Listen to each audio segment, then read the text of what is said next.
Okay, great. Okay, Shalom Aleichem. Thank you for the opportunity to give the shir, and we're going to speak about the first topic I want to speak about. We're in HBrachos is the topic of chavitza. Officially, the title is called chavitza. It's not the same as pizza. The bracha on French toast, matzah brei, croutons, and bagel chips. So we'll get into some machalim for those who eat kibrux, some machalim of Pesach. Even if you don't eat kibrux, we'll have appreciation of some of the brachas of some of those items that come up. Chavitza in the sugya, the Gemara, as you learned, is a product which was once upon a time a piece of bread and now has lost its surah of bread. And we compare this with Passover Bekistan, and we say that they're different. And I just want to start off the shir by explaining that there's a fundamental difference between chavitza and Passover Bekistan. Passover Bekistan, which we're not going to talk about in detail, but we're just using it to appreciate chavitza. Passover Bekistan is an item which is a suffix pas or a suffix non-pas.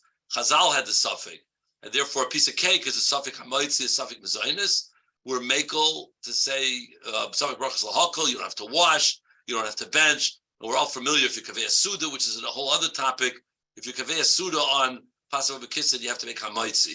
But the Passover Bekistan is an item that we question whether it is bread in the first place.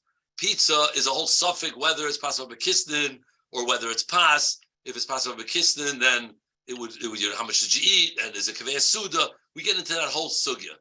Chavitza is something that was definitively a piece of bread or matzah, and now has lost its tzura. So just mitzias-wise, you can see that they're different items. Passover Bekistan is a questionable piece of bread. Chavitza was a piece of bread and now has potentially lost its tzura as bread, and therefore the bracha of chavitza of this item, and we'll give some examples, has been downgraded to a mezainis. Furthermore, and this is a very important furthermore, even if you're kaveh suda on chavitza, in almost all cases, with rare exception, which we'll mention later, the bracha is a mezainis. Even if you're kaveh suda on this chavitza, since it has lost its suras hapas, you now have been downgraded into a mezainis, even if you kaveh suda. Now let me give a classic example, and then we'll go through the gedarim. A classic example of chavitza would be knedlach. A knedel begins as matzah, right? Everybody knows the recipe for knedlach. You start as matzah, which is hamaitzi, and we're talking about Ashkenaz, right? But Ashkenaz make hamaitzi on matzah, and now you have downgraded it because you have boiled it, and it has lost its surah of pas.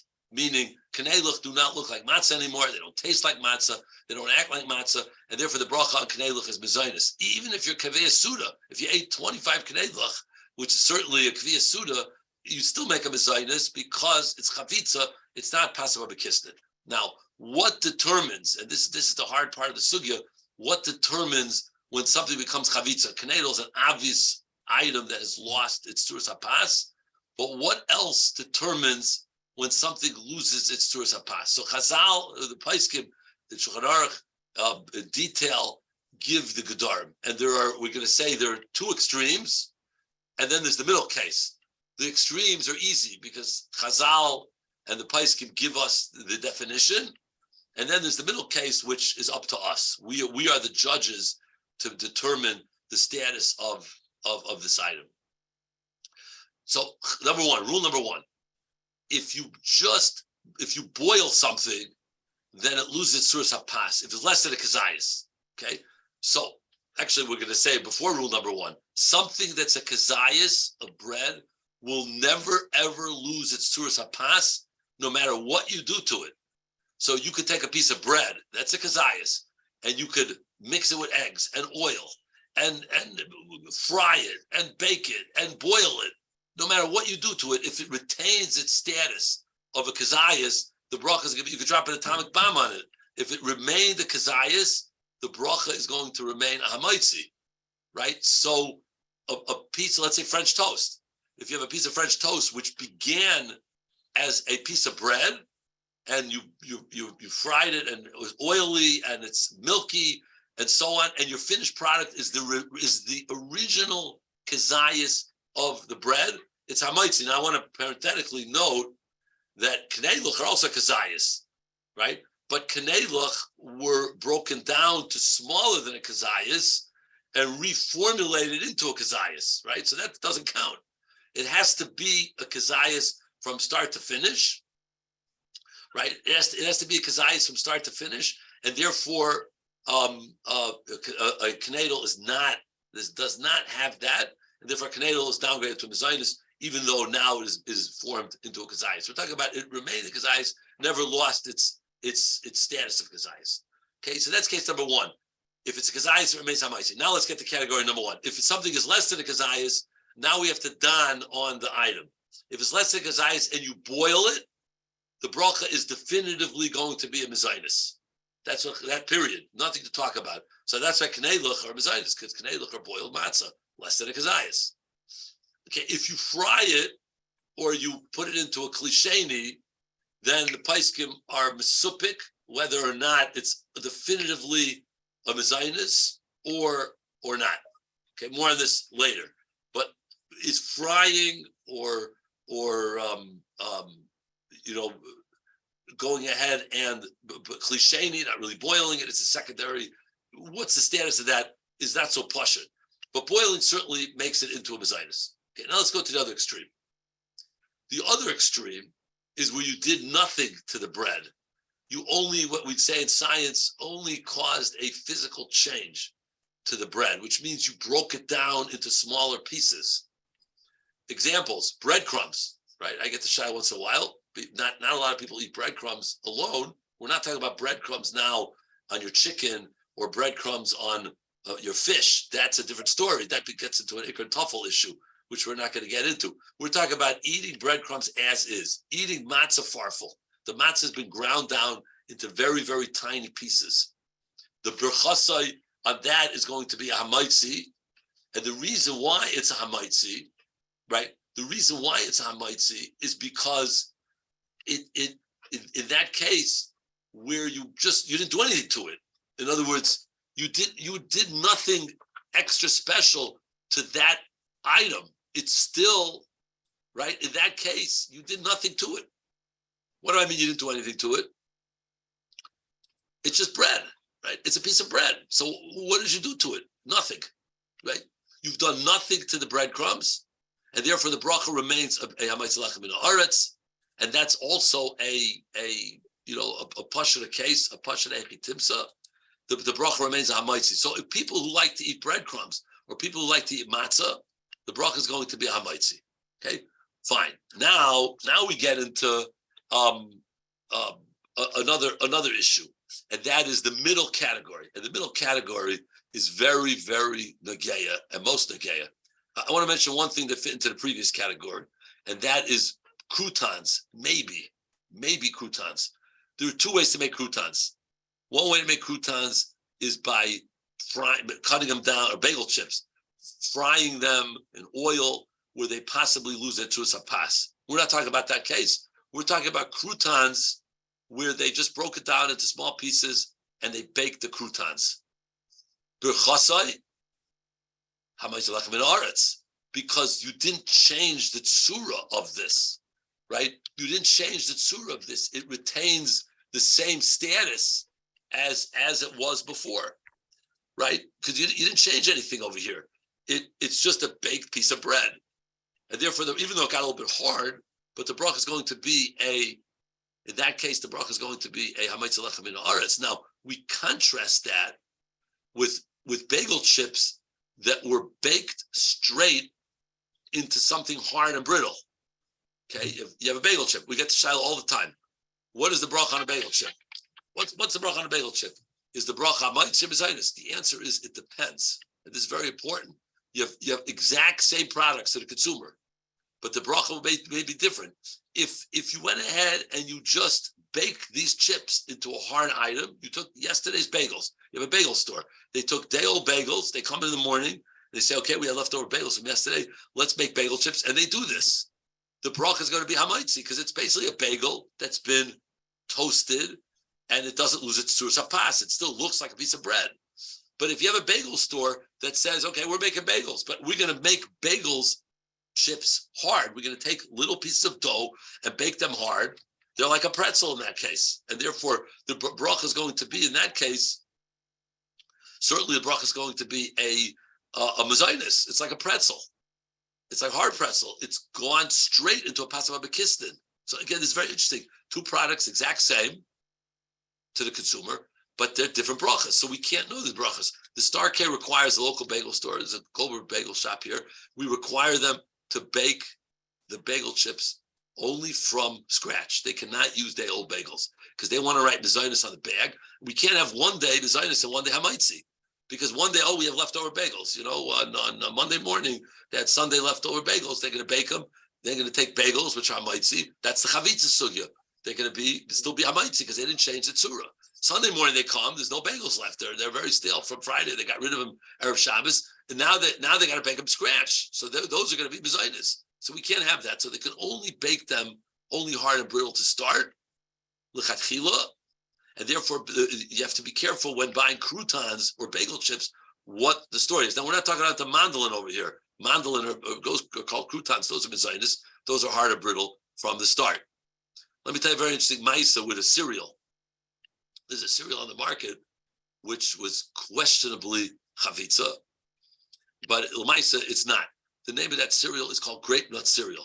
Grape nut cereal starts as baked into a bready, doughy substance. And there was a rumor about 30 years ago that maybe the bracha on grape nut cereal is a hamaitzi, because they're bread that's basically been chopped up and baked into a hard and brittle substance. That is chavitza. It's one of the definitions of chavitza, that it doesn't lose its tzuras hapas. It's not literally chavitza, it's really not chavitza, but it's the category of chavitza. And therefore, there was a rumor that it was hamaitzi. I spoke to the mashgiach in the factory, who told me that he got this shaila periodically, and he decided once and for all to determine what the story here is. So he made hamaitzi in his car on a piece of bread, and that freed him from any hamaitzis in the plant, and now he can ask him to hate in the factory. He asked Rishus from the plant, could I taste this grape nuts in its intermediary stage? I want to see when it's a dough. I want to taste it before you harden it, what it tastes like. He went ahead and he tasted the dough, and he said it tastes like dough. It was baked a shtickle, but it did not taste like bread. So it never really was bread, and therefore it's clear that that bracha is clearly a mezainis. There was a second svara why it's mezainis, because the original kavana was to bake it hard and brittle, even though it had an intermediary stage. But Klor, the mashgiach, was made that this bread never tasted like bread. It tasted awful. It was a doughy substance, and therefore brachos is certainly a mezainis, and you can eat your grape nuts for cereal without having to wash. So can Rav repeat? If you're ready, you're giving us very valuable information. So what's the name of that cereal, which clearly grape nuts. Grape nuts. It's mostly older people eat it, right? So I guess the oilam here are retirees. So Mistama, there's a good percentage of the oilam that eats the cereal. Grape nuts. It has nothing to do with grapes, and it has nothing to do with nuts, but it looks like a nut, right? It's a health cereal. It's been around Mishanim Kadmainim. When I was a kid, it was around. And it's called grape nuts. Again, the brachas of mezainis, even though it was once upon a time a bready substance, but the mashgiach was made that it was never really bread. It was a very poor tasting bread, and it's hard to don that on hamaitzi. Now, this has nothing to do with the shaila of raisin bran, which is a totally different sugya. That's correct. Raisin bran is a sugya is a pasava bekistin to start with, because it's a flaky substance. It's also bran is an ikar tuffle issue over here. What's the ikar? What's the tuffle? This is something that was a bread, and now did it lose maybe a bread? And on the side it was a bread. You got a don on, did it lose its tzuras hapas, and what the original kavana was. Raisin bran is a cereal that was never a bread. It was possibly never a pasava bekistin, because it's a flake, and flakes never even get its tzuras hapas to start with. So it's a whole different sugya. That would be a topic. Raisin bran, is there a pasakum issue? There's a shaila, because is it considered pas? It starts to be true. We get calls about this. Is it ikar tuffle? Is it bran is shahakol? What's the ikar tuffle over here? It's a whole deal. You kaveh suda on raisin bran. I don't know anyone who would be kaveh suda ever on raisin bran, right? Not exactly pizza, right? But Lamaitza, if someone mamish held of raisin bran and was Kaveh Suda, that would be a shiloh over there. Anyway, the middle category is really the hardest sugya of Chavitza, because it gave us, the consumer, the Chazal gave us the license to paskin. What do I mean? If something is less than a kazayas, and you treat it, how do you treat it? You treat it with eggs. You treat it with other ingredients. Then Chazal said, the Paiskim say, you look at this item and you determine if it has a truas hapas or not. Let me give my favorite example. Chav Galerton tells Yeshiva Chicago, I was able to learn this week is the art side of Reb Shmuel Levine. HaRav was the Shiva. He was son of my Rosh Shiva, and he became Rosh Shiva as his first yard site this coming Friday. I was able to learn there many years ago. And in Yeshiva, I was also a waiter, so that gave me extra, behind the scenes look on what's going on in the kitchen. And one of the things they served was stuffing. Stuffing was basically bread that was, I guess, bread that was no longer regular edible as a sandwich. And of course, we're not going to let it go to waste. So the cook, Mrs. Klein Aleh Shalom, made bread stuffing, right? Made bread stuffing. This was made from chopped up bread, mixed with oil and eggs and so on. And when it was served, it looked like stuffing. And it really had no tzuras hapas unless you dissected the stuffing. You could see, if you look carefully by pulling it apart, you would see a little bit of a tzuras hapas. It's clear that item had no tzuras hapas. I mean, the fact you dissected it and could see a shtickle bread in it is meaningless, because for all intents and purposes, it was saturated with the oil and the eggs and whatever other ingredients went in it. And that was this one of the side dishes for, I believe it was Tuesday night supper. L'maisa, the bracha was a mezainis, because the Chazal tell me and tell you and tell the other Talmidim in the yeshiva then, look at the bread stuffing and say, do you see any bread in here? And the answer is no. And therefore, it's by boiled, it's pashut, it's mezainis. By cut up, it's pashut, it's hamaitzi. Here, you have to make the decisions. That was an easy one.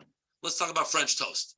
There are two ways to make French toast. One way is to take a kazayas of bread, a full slice of bread, which is almost always a kazayas, and that's going to be hamaitzi, as we said earlier in the shir. Another way to make French toast is to cut it up into small pieces, and then cut up in small pieces, in quarters, and then treat it with eggs and oil and so on. Now you have to decide whether it has a tzuras hapas or not. That's not so easy. It really is not so easy, because when you look at a piece of French toast, it really depends on your wife's recipe here. If you saturated it in eggs and a lot of oil and milk and it turned white, l'chayr it's mezainis, because it has no more tzuras hapas. But if you saturate, if you didn't do much of anything, you put a little bit of light eggs on it and put a little oil on it, and then you prepared it. Well, now the bracha is going to be hamaitzi, because I still see pas in here. It's a yellow pas. It's yellowed, but l'chayra, it's still going to be berchasai hamaitzi. I see bread here. Okay, so that's the din of French toast. There's a meridik suffix in the Bir Halacha. One of the most intriguing. I have to ask a clarification for Rav. So what does tzuras hapas mean in the visual thing? In the eyes of the beholder? In the eyes of the beholder. You go to the Mishabura here, and it's one of those things, you want to measure how much matzah you have to eat Pesach night. So we have Paiskim that tell us it's this many inches and this much volume. This chulkadei is okay. You want to go like Chazanish, Rav Chaim Noah, but once you get their shitas, you can take a ruler and measure it. This is something that's a hashara. I've never seen exactly a definition of the Paiskim use tzuras hapas and seem to give us a license. And maybe some of the contemporary Paiskim articulate it better, but it's not something you can measure. There's Vos hates tzuras hapas. Again, I know the Paiskim said, Rebelski and Rabbi Heinemann both held that flakes are not tzuras hapas when it comes to Passover Bekistin. How is that determined? That was their hashara. There's no guideline. I'm getting off a tangent here, but a cookie is, that's a suffix pas. That's Passover Bekistin, because it's up as tzuras hapas. What gave it tzuras hapas? Well, it's flour and water. It's hard. I understand that. But flour, water, a little sugar, but a flake, dust is garnished, right? French toast that's yellow and all soft and pliable and And gooey, that's not just a pas. That's pashut, right? Oh, it's a little more body to it. It's just a stickle yellow. I would consider that not. Maybe someone else will look at it and say it doesn't. I think there's a general klolim, and I think that's why if you'd ask different paiskim, you'd show them samples of French toast, you might get a different consensus. To be honest, right? Because there's no measuring stick. There's a murder before here about the garlic nuts. Is that Suras Pas? Garlic nuts. Okay, so garlic nuts are really a pas of a kistin issue. Because garlic nuts are baked lechatchila using other ingredients, and then they put in the butter in them or whatever it is, butter, margarine, and now it's a shaila. Is this more cakey? Is this more bready? So that's really a pas of a kistin issue, which gets to all other shaila. Do I have croissants? Right? Are croissants cake or are they bread? There's a Beis Yosef that says in such a case, right? You look, how do I, and I get to Shiloh periodically, someone bakes something and I don't see it, but I try to dawn on what the bracha is. And I say, okay, let me ask you a question. Would you take this and smear peanut butter or put salami on it at the beginning of the meal? I say, no, I wouldn't do that. Oh, you eating it for dessert? Oh yeah. I say, okay, it's mezainis. Oh, you would smear jelly on it and eat it at the beginning of the meal? Then it's hamaitzi, right? That's a hashara of the person. Maybe different people would look at croissants in a different manner. There's a Muradika suffix in the Bir Halacha. This is one of the most intriguing halachas and HILCHOS that I have found. And it's actually, I once used this in an answer to a very interesting question I was posed, almost B'Teres Hashkafa, which I'm not going to get into, but that's how intriguing the shaila is. Listen to the Bir Halacha. We learned before that if you take a piece of bread and you cut it into quarters, and you add eggs and oil and so on, and it loses its Suras Pas, the bracha is mezainis. That's the classic chavitza. If you take a piece of bread, and it's a full piece of bread, which is a kazayis, and you oil it, same recipe. You just take a piece of bread, and now you do the same thing to it. Okay, that we've defined. That's called halacha. What if you take a piece of bread and you add oil and you add eggs and so on, and it's still a kazayis? So the bracha is hamaitzi, right?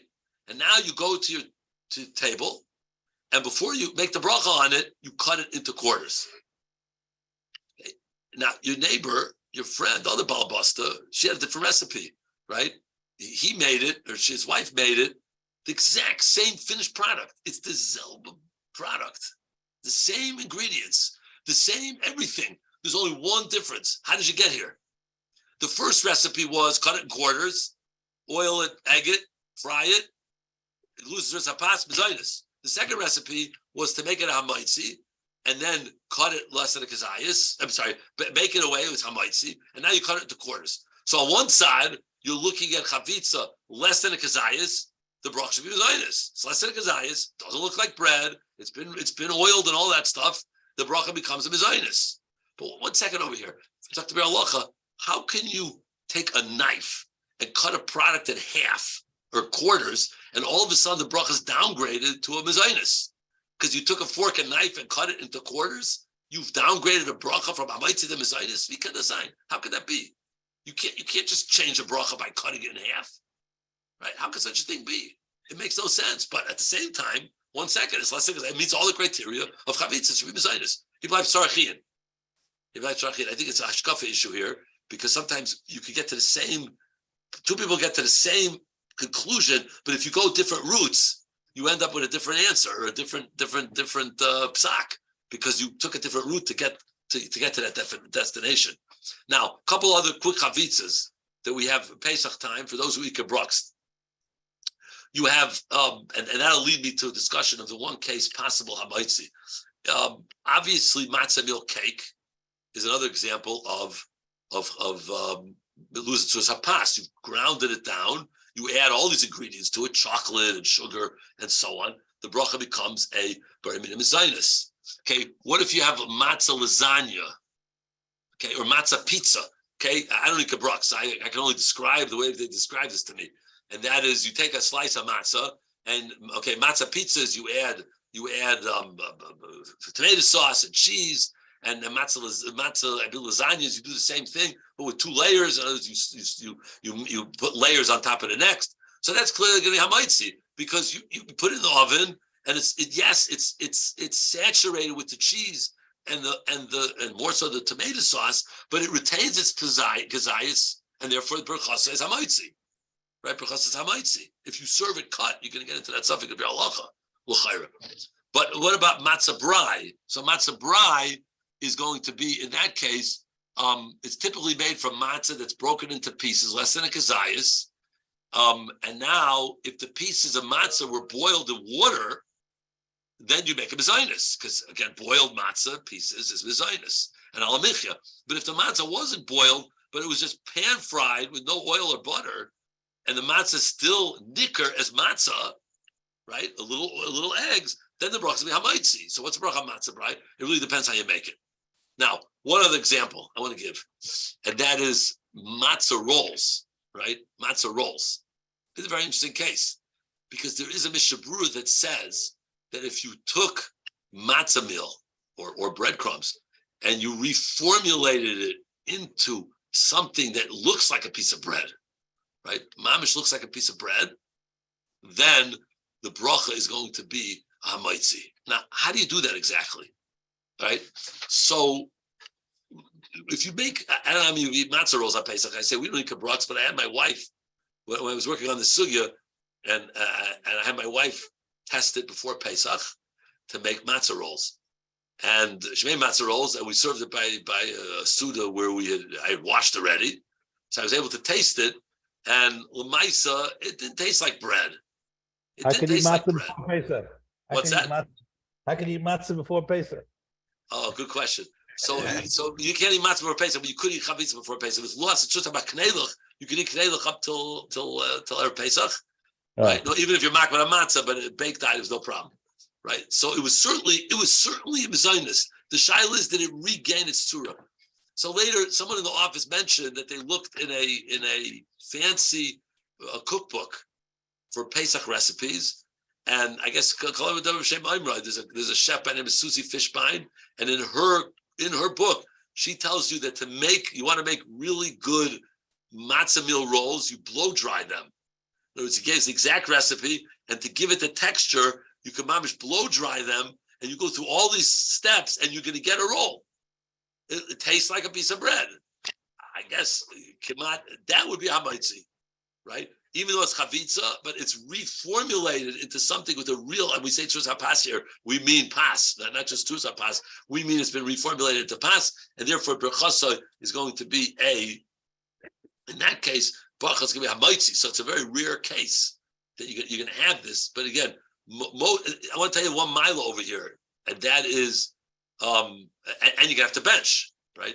In that case, you're going to have to bench. Now, let me tell you the mila of matzah meal rolls that you don't use this recipe, and that is, even if you're kaveh suda, there's a very interesting eitzah here. Someone wants to go on the road, and they don't want to wash, you don't wash. So you make so what's the eitzah? Mezainis rolls, right? I'm sure you had mezainis rolls already. The American Paiskim, right? Heinemann, Rebelsky,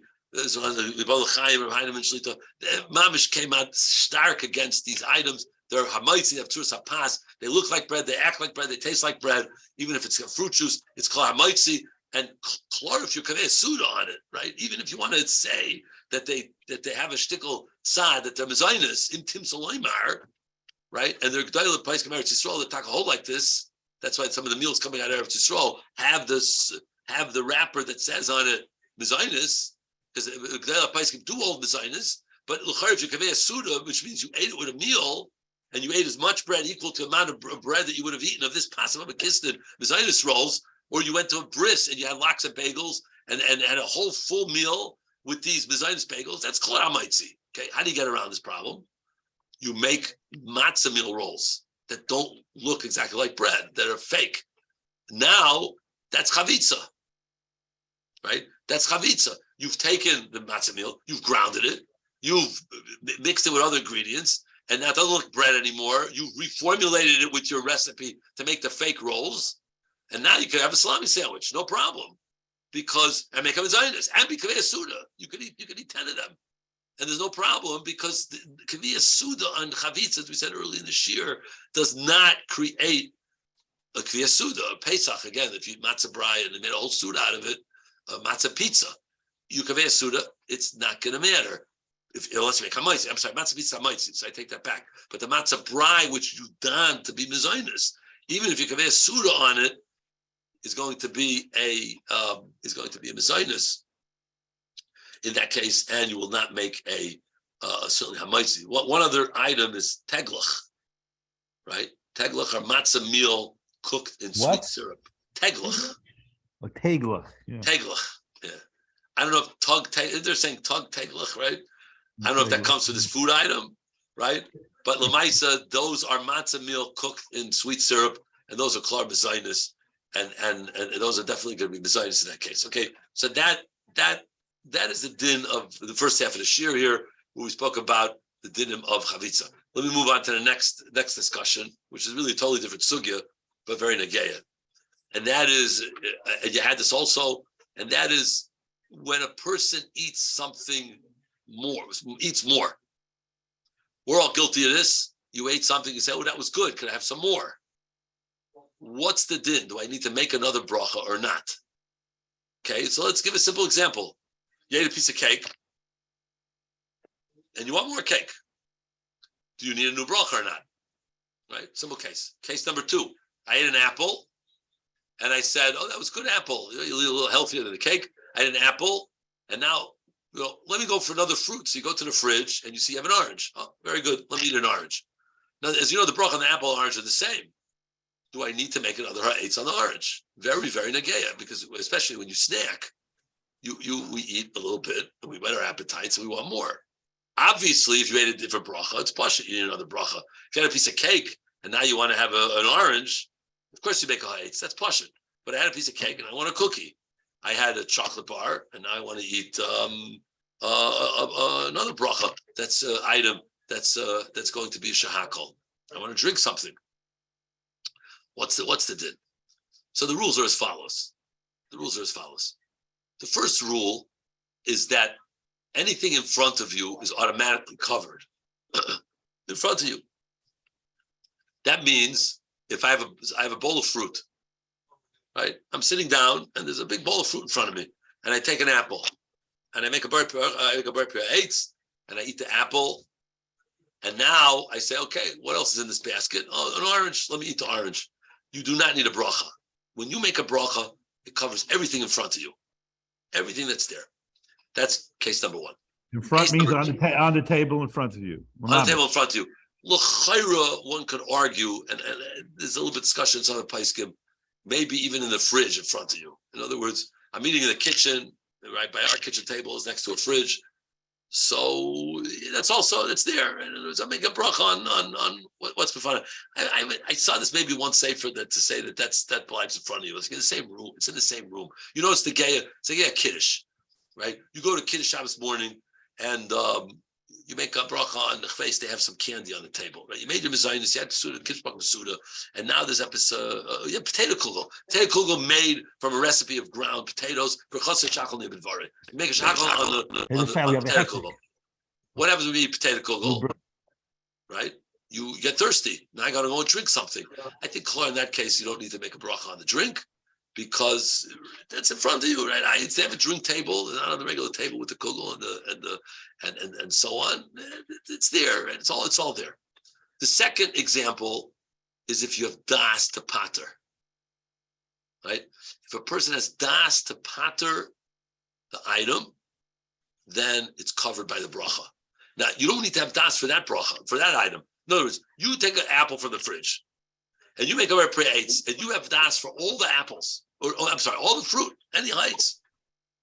Doesn't matter. You don't have to decide what I'm eating. I'm eating an apple. Ooh, I want an orange next. You don't have to make that decision. You want to have later, some other fruit. You want to have a plum.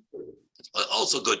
I have das with my repre eitz on my apple to cover any fruit that not even here. It could be in the next room. It could be my neighbor, right? It doesn't make a difference. I have das. That works.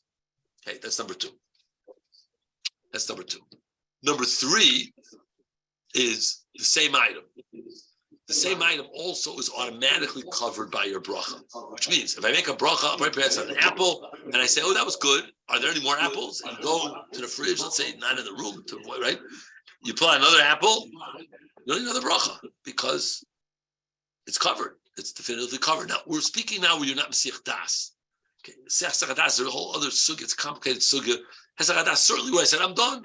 I had an apple, that was a good apple, I'm finished. Let me make a bracha achrayna. And then you change your mind, it might be too late. If you had das in your mind, it depends on how stark the das was. We're assuming there was no hesach das here. Okay, now, however, if you did not have das, or it was not in front of you, then it's not the same item. We'll get two exceptions in a moment. It was not in front of you. Then you have to make another bracha. So let's go to our case of the fruit. You ate an apple, right? You're sitting and learning. Right? It's 11 o'clock at night. You go to the fridge, you pull out an apple, you make a bar eights, you finish the apple, and now you say, oh, I'm still hungry. And you go to the fridge and you pull out an orange, you have to make another bracha. It's kind of strange because you just made a bar eights 5 minutes ago. It took you 5 minutes to eat the apple. But Lamaisa, you didn't have das and it wasn't in front of you. So what's covering this? Nothing. There's nothing covering this orange. It wasn't chal. And therefore, you have to go ahead and make a new bar eights. Now, it's going to be one bar in a fushes. That's very interesting here. You make a bar in a fushes at the end, it's going to cover both the apple and the orange. Right? The bar in a fushes at the end is going to cover both the apple and the orange because why? You don't have to make another bar in a fushes on the first apple. That works for both. You're within the range of time to make a bracha achrayna. Right? You have till 30 minutes on a fruit, but you have 72 minutes. Whatever the number is, it's 10 minutes later. So you make a bar eights, and the halacha is that's certainly going to be covered. Okay. And what else? There's no shinamakam here. Shinamakam is a separate sugya, which I'm not getting into. If you left the premises, you ate an apple, and you come back 10 minutes later, you went to that mincha, or you went to around the block to pick up something, or you went around the block to pick up more fruit.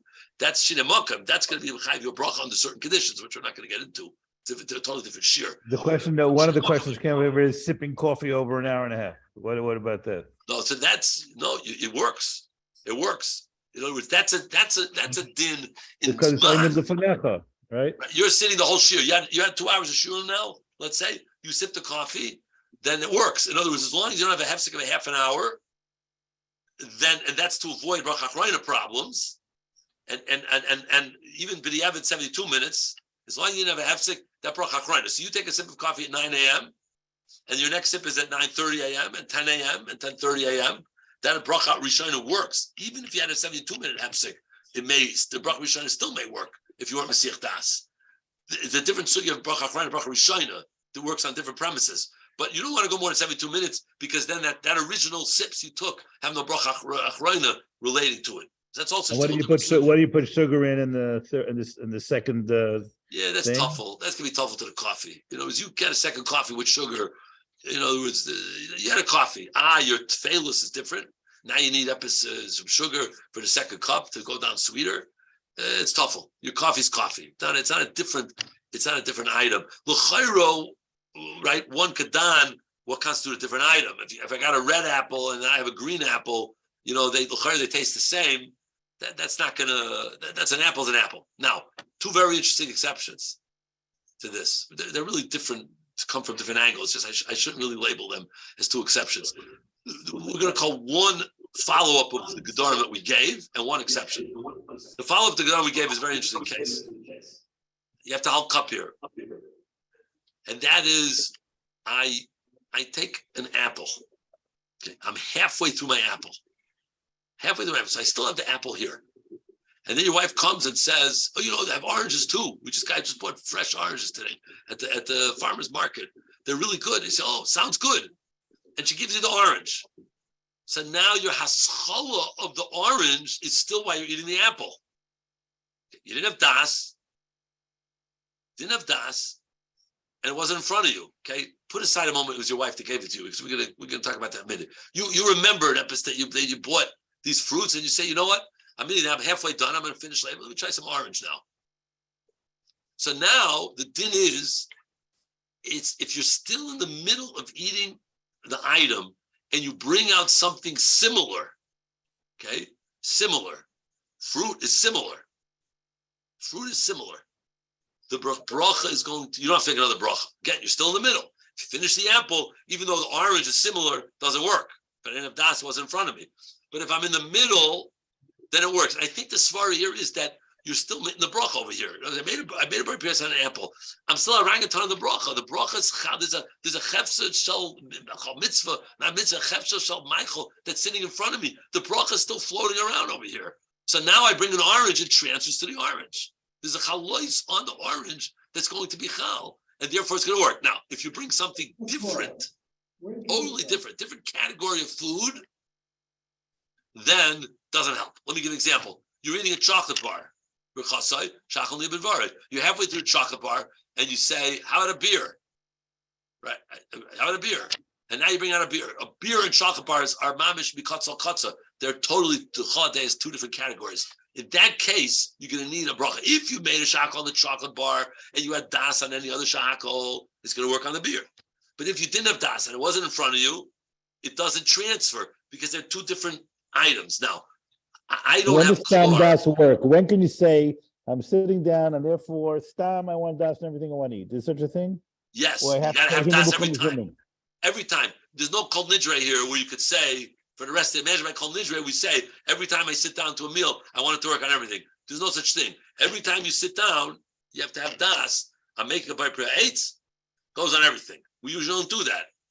But if you do, but you could, if you habitually, every time you make a bracha rishayna, say, I want it to work on everything, but you have to do it right now. The shaila in the paiskim is what constitutes different. Okay, the Aruch HaShulchan's lashon is a drink and a food. That's called Dovid. That's why I gave an example of a chocolate bar and a beer. I didn't say soda. Soda is full of sugar. Chocolate bar sugar is full of sugar. But l'chayr they're different like the Aruch HaShulchan also. L'chayr they are. But what about apple and orange? L'chayr l'chol are the same. What about like two foods that are like cookies and cake? At l'chayr they would be similar. L'chayr make a mezainis. Someone brings you out cookies, or you ate mezainis or cookies. Someone brought you out cake. I think that case l'chol days would be similar. But what if I had cake and a matzah brai that was a mezainis? To go back to the previous sugya, I mean they're different items. They look different. They're not the same category. What if I had two shahakos? I had a chocolate bar and mushrooms. Right? You're going to put that in the same category? I know, it might be mashal or hashulchan. Yeah, they're two foods, but I wouldn't put them in the same category. I think they're two different, totally items. I don't think of them alike. I don't eat them together. They're not similar. So this might be up for a suffix here and a shaila. I'm going to leave this as a shaila. What constitutes different? It's not so negeya. Remember, it's only negeya in this case where I'm in the middle of something, and then I bring out more. If it's the same category, the bracha jumps. If it's a different category, the bracha doesn't jump. The question is, how do you categorize it? One last thing before I take questions, and that is the Shulchan Aruch brings this down. There's a svara of ataka de balabayis, which right the Gemara talks about this. Means I am soimach on the balabas. Let's say I'm a guest in your house. Okay, you're serving supper.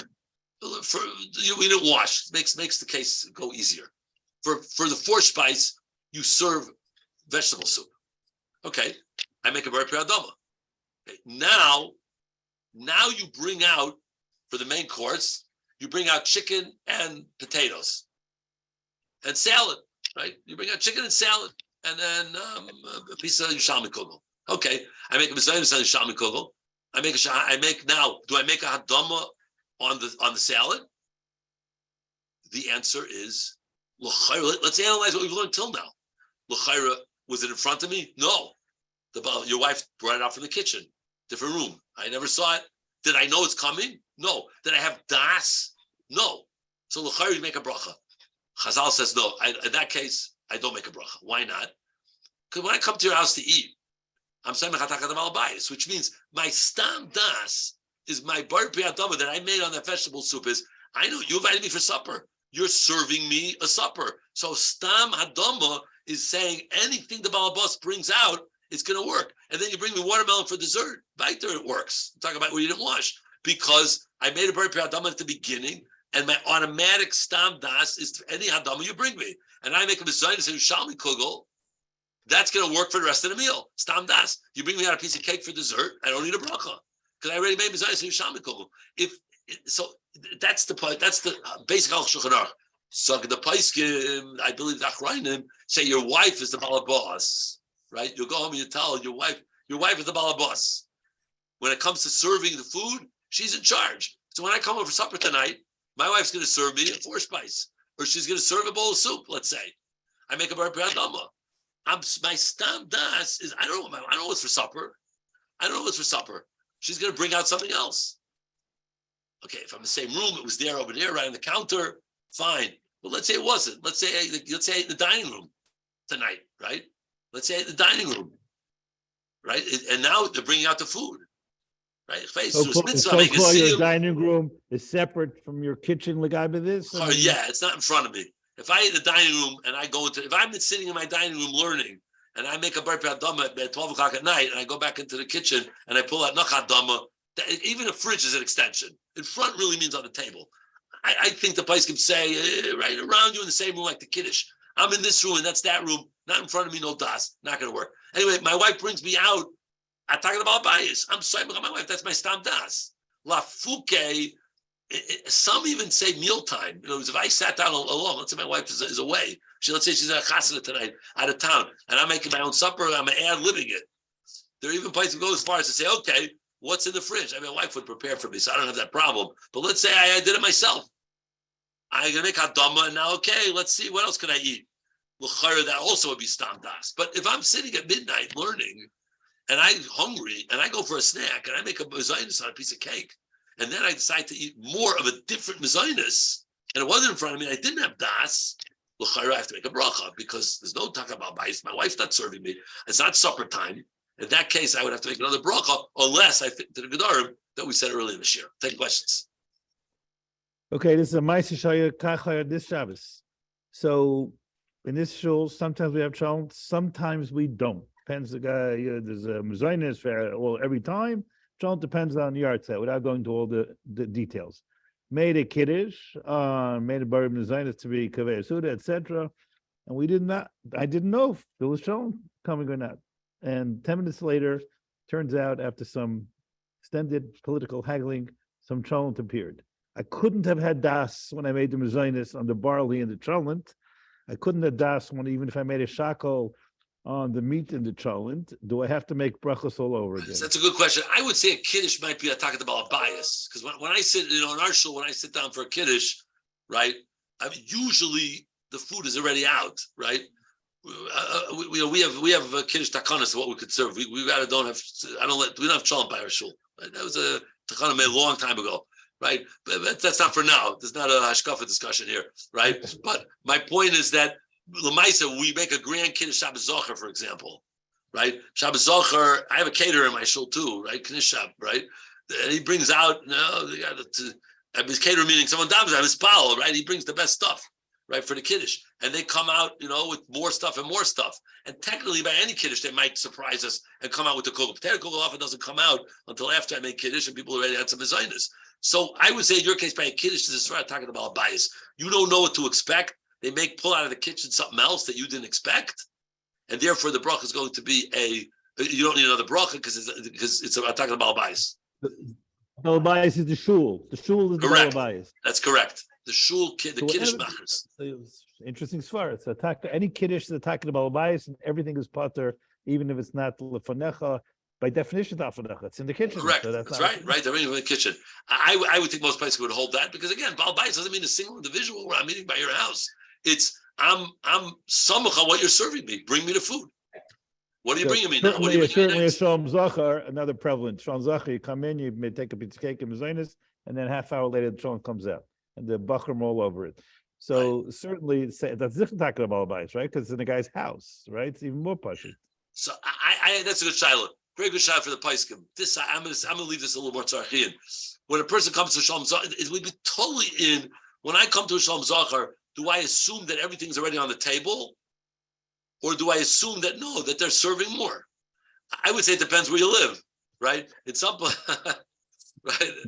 places, they're going to come out with more. That's it there. Yeah, what's next?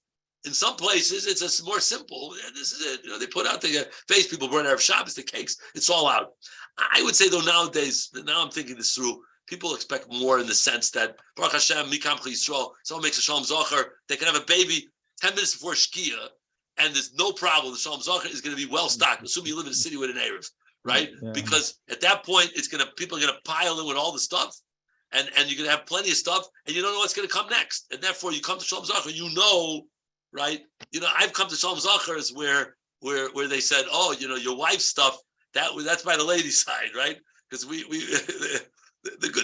the good stuff is over there, right? Or it look nicer, or but the good stuff over there, no one eats it. It's only there for show. Correct, but Lamaisa at the end later, once already everyone came through and they see, okay, let's finish this off. Then they bring it to the men. So it's klar.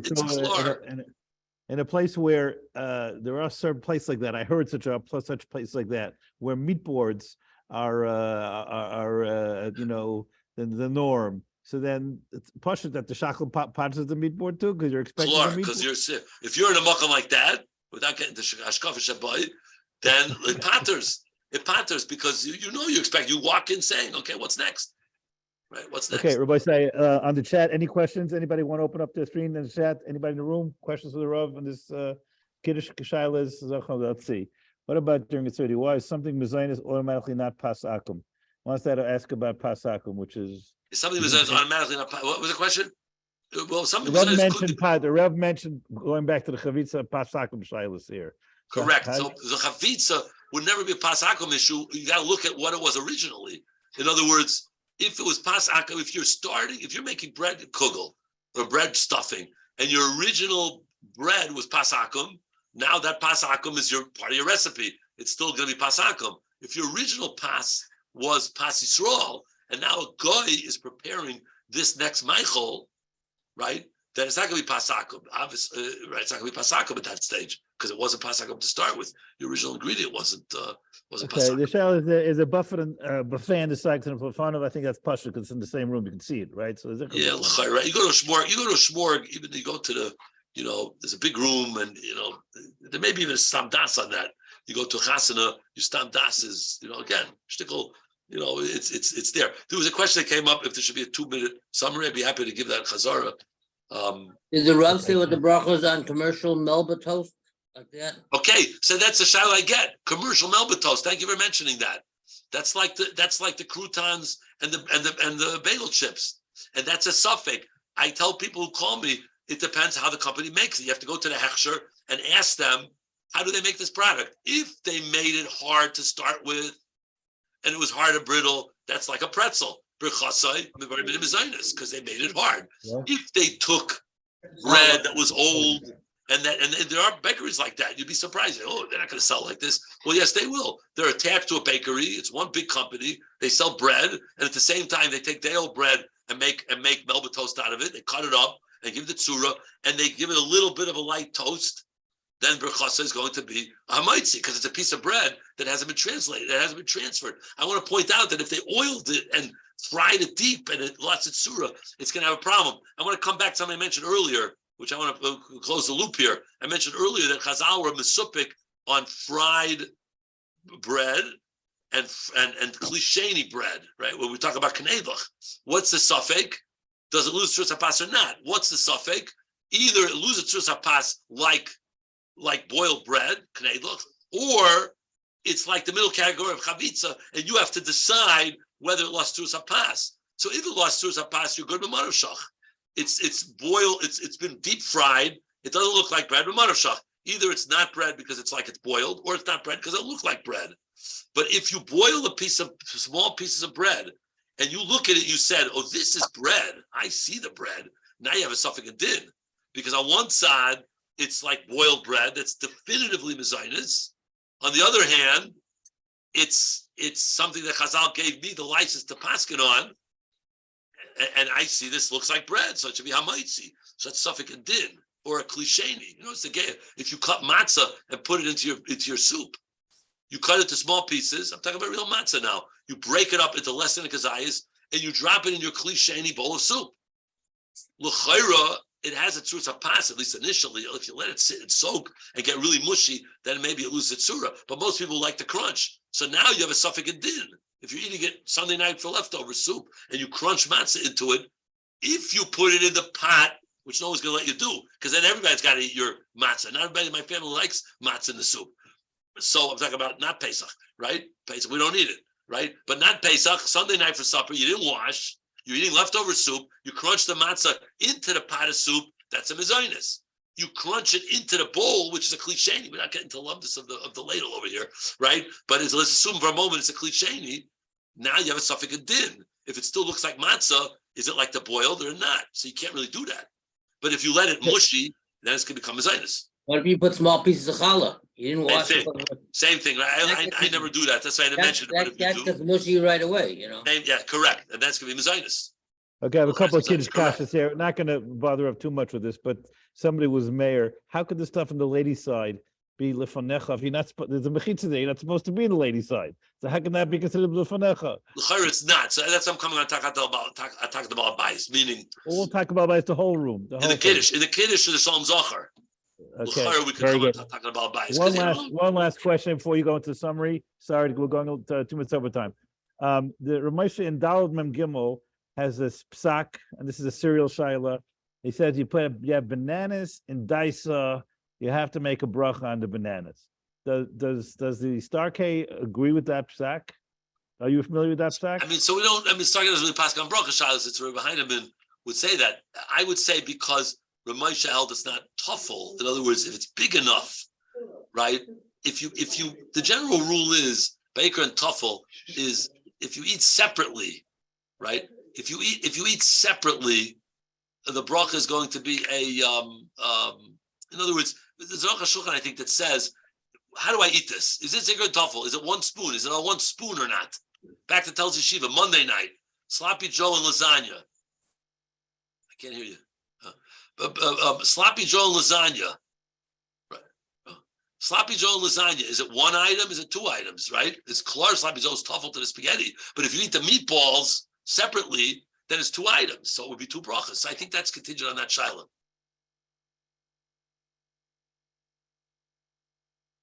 He's obviously not talking to you right Okay, the Rav asked for, the Ilam asked for a very quick summary, if you can. Right. Okay, a quick summary. So the shir this morning, thank you for the opportunity. The shir this morning, we spoke about the sugi of chavitza.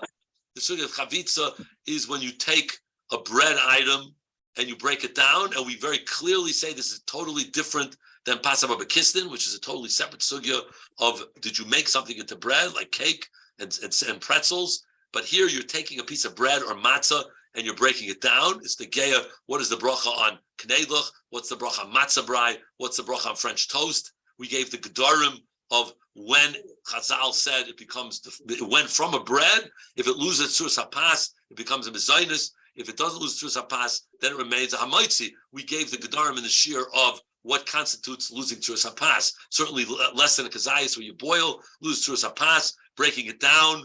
Doesn't lose tzuras hapas. If you don't do anything to it, if you do something to it, we spoke about what's considered losing tzuras hapas, what it's not. The second half of the shir is about bringing out more food, where you bring out an item. If I'm eating an apple and I bring out another apple, you don't need to make another bracha. What if I have an apple and I brought another orange? So we said it's totally what your das is. If I have das, then it works. If it was in front of me, it's going to work. If I was eating at someone else's house, it's going to work. I'm talking about balabayis. We got into the garm of what constitutes in front of you, what constitutes a balabayis. But if you did not have das, it was not in front of you, and you bring something different out, then you get into depends on am I still eating it? It's totally in that. It's totally how different the food is. And we saw when you need a new bracha and when you don't need a new bracha, and that's what we covered in this morning's shir. Thank you very much.